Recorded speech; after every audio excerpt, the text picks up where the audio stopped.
the last days were upon me, and the ugly trifles of existence began to drive me to madness like the small drops of water that torturers let fall ceaselessly upon one spot of their victim's body, I loved the irradiate refuge of sleep.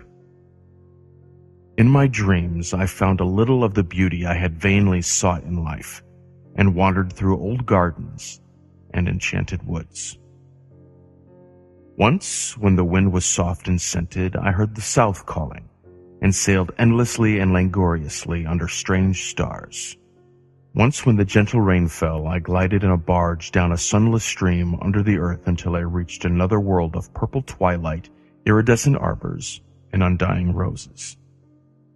And once, I walked through a golden valley that led to shadowy groves and ruins, and ended in a mighty wall, green with antique vines and pierced by a little gate of bronze. Many times I walked through that valley, and longer would I pause in the spectral half-light, where the giant trees squirmed and twisted grotesquely, and the gray ground stretched damply from trunk to trunk, sometimes disclosing the mold-stained stones of buried temples. And always the goal of my fancies was the mighty vine-grown wall with a little gate of bronze therein. After a while, as the days of waking became less and less bearable from their grayness and sameness, I would often drift in opiate peace through the valley and the shadowy groves, and wonder how I might seize them from my eternal dwelling place, so that I need no more crawl back into a dull world stripped of interest and new colors. And as I looked upon the little gate in the mighty wall, I felt that beyond it lay a dream country from which, once it was entered, there would be no return. So each night in sleep I strove to find the hidden latch of the gate in the ivied antique wall, though it was exceedingly well hidden. And I would tell myself that the realm beyond the wall was not more lasting merely, but more lovely and radiant as well. Then, one night in the dream city of Zakarion, I found a yellowed papyrus filled with the thoughts of dream sages who dwelt of old in that city, and who were too wise ever to be born in the waking world.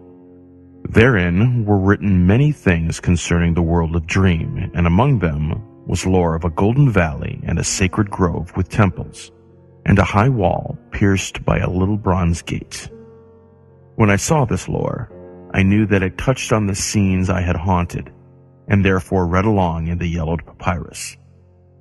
Some of the dream sages wrote gorgeously of the wonders beyond the irrepassable gate, but others told of horror and disappointment. I knew not which to believe, yet longed more and more to cross forever into the unknown land. For doubt and secrecy are the lure of lures, and no new horror can be more terrible than the daily torture of the commonplace.